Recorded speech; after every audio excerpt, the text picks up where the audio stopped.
बहुत ज़्यादा मसला जो मैंने देखा है औरतों में, घरों में, वो आ रहा होता है कि चिकन प्रॉपर या मटन प्रॉपर टेंडर नहीं होता, कुक नहीं होता। बिल्कुल, बहुत बड़ा उसको मसला है। कैसे कुक कर सकते हैं? हाँ, उसमें पता है ये मसला सबसे ज़्यादा क्या कहाँ पे आता है, जहाँ पे हमारी मतलब घरेलू जो लेडीज़ हैं, या जैसे बच्चियाँ स्पेशली नई-नई शादी हुई है, अब ससुराल में कुक करना है, अब उन्होंने निकाला यूट्यूब खोला, कोई भी रेसिपी निकाली एंड जस्ट उसको फॉलो करना शुरू कर दिया। अब उन्होंने आपने जस्ट इंग्रेडिएंट्स ले लिए, इंग्रेडिएंट्स पूरे हैं। देखिए, मैं समझती हूँ इंग्रेडिएंट्स से भी ज़्यादा मेथड जो है ना, वो इम्पॉर्टेंट है। मेथड इम्पॉर्टेंट है। अब आप अदरक लहसुन की अगर प्रॉपर भुनाई नहीं करेंगे तो वो आपके खाने में कितना भी खाना बन जाएगा, आप पका लें, बाद में उसकी स्मेल नहीं जाएगी। आप एक बाइट लेंगे, आपको जब वो एक अरोमा ही उसका इस तरह का आएगा तो आप नहीं खा सकते। तो ये कुछ टिप्स हैं, ये कुछ रूल्स होते हैं। चिकन है, उसके लिए आपको कोई टेंडराइजर, कोई उसको ओवर कुक करने की ज़रूरत नहीं है। जस्ट अगर आपने कुछ इस तरीके से करें, आप मैरिनेट अच्छे से करें, प्रॉपर उसे मैरिनेट का टाइम दें। एक तो आपके जो सीजनिंग है वो उसके अंदर अच्छे से रच जाएगी। मैं हमेशा ये मेंशन करती हूँ, कोशिश करें ओवरनाइट आप मैरिनेट करें। दूसरी चीज़, उसी में ही वो इतना टेंडर हो जाता है, बिकॉज मैरिनेशन में डलता है सिरका या फिर लेमन जूस। ये दोनों चीज़ें आपको पता है, दही आ रही होती है, दही आ रहा होगा, या जो भी आप सीजनिंग, सॉल्ट, सारी चीज़ें उसको टेंडर करने में एक अच्छा पार्ट प्ले करती हैं। बिल्कुल। तो जब आप उसे कुक करेंगे तो देन वो एक अच्छे तरीके से टेंडर हो जाएगा। बल्कि चिकन में तो ये ख्याल रखना पड़ता है कि वो ज़्यादा ओवर कुक ना हो जाए, चिकन जो है वो बोन से अलग ना हो जाए। ये कुछ टिप्स होती हैं। जो है मटन और बीफ, उसके लिए ऑब्वियसली थोड़ी सी टाइमिंग की गेम है। अगर आप उसको डायरेक्ट फ्लेम पे कुक कर रहे हैं तो आपने उसको फुल, हमारे यहाँ क्या क्या तेज़ चूल्हा और वो उससे कुछ भी नहीं होगा। आप उसका नॉर्मल मीडियम फ्लेम रखें, कंट्रोल्ड, एंड देन उसके अंदर आप उसको प्रॉपर कुकिंग का टाइम दें, उसको कुक करें।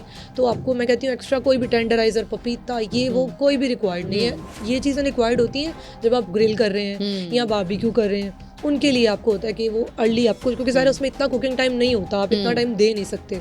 तो उसमें फिर हम ये चीज़ें या जो भी सपोर्ट लेनी होती है वो ले लेते हैं। तो मेथड फॉलो करें तो देन कभी भी आपको ये रिजल्ट नहीं आएगा इशू के कुकिंग नहीं हो रही है, टेंडरनेस नहीं आ रही। एक बंदा है जिसने पहले कभी खाना नहीं बनाया, ठीक है, उसके लिए क्या प्रोटोकॉल्स हाइजीन के लिहाज से या कुकिंग के लिहाज से आप समझती हैं कि उसको भी ये पता होनी चाहिए चीज़ें?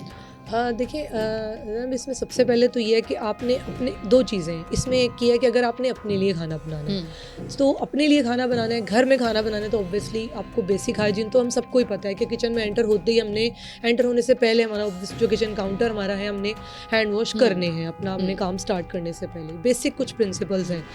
दूसरी चीज़ ये है कि अगर, क्योंकि मैं तो ये समझती हूँ, या अब हम लोग जिस लेवल पे भी काम करते हैं, तो बेसिक जो फूड सेफ्टी प्रिंसिपल्स होते हैं हम लोगों को, जब ये, यानी कि जिसे कहते हैं ना, ये कंपलसरी है।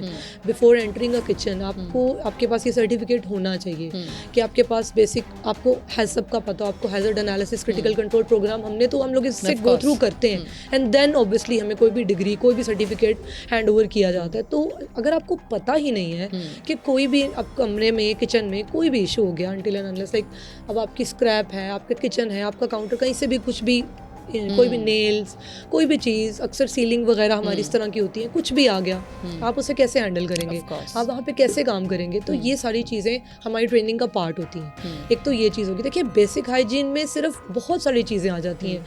इसमें आपने चिकन जब हैंडल करना है, आपने उन हाथों से जो है वेजिटेबल्स को टच नहीं कर सकते, आप उनका कटिंग बोर्ड्स आपके अलग होने चाहिए, पके गोश्त को साथ बिल्कुल नहीं कर रखना, सकते, इवन तो फ्रिज में नहीं रख सकते, नाइफ यूज नहीं करनी, ये सारी हमारे पास कटिंग बोर्ड्स अलग अलग होते हैं। ग्रीन फॉर आपके पास वेजिटेबल्स के लिए होता है, वाइट है, रेड है। अब मतलब अब ये चीज़ें एक, जैसे कहते हैं ना, एक लेमैन को नहीं पता। एक आप नॉर्मली अगर बात करेंगे, जब आप एक प्रोफेशनल से बात कर रहे हैं या काम करवा रहे हैं इन अ रेस्टोरेंट और इन अ पर्सनल, उसका जो भी एक वेंचर है उसमें, तो आपको ये मेक श्योर होना चाहिए कि यार इसको अपने काम की बेसिक नो हाउ है भी या नहीं।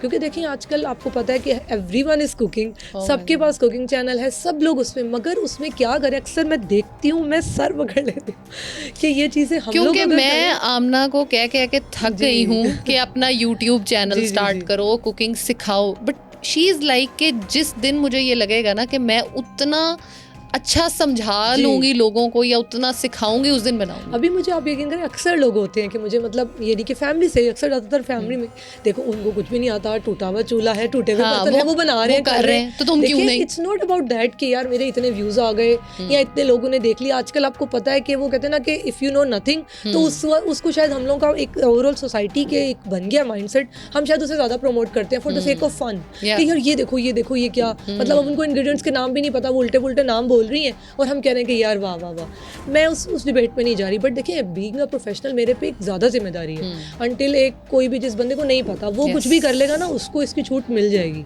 बट अगर मैं कोई भी चीज़ ऊपर नीचे कर रही हूँ तो वो मैं खुद को खुद ही उस चीज़ की परमिशन नहीं देती कि यार मैंने अगर एक चीज़ करनी है या आपको बतानी है, सिखानी है, तो मैं उसे उस तरीके से बताऊंगी जैसे मुझे सिखाया गया है, जैसे मैंने सीखा है फील्ड में काम करके, खुद अपने एक्सपीरियंसेस से।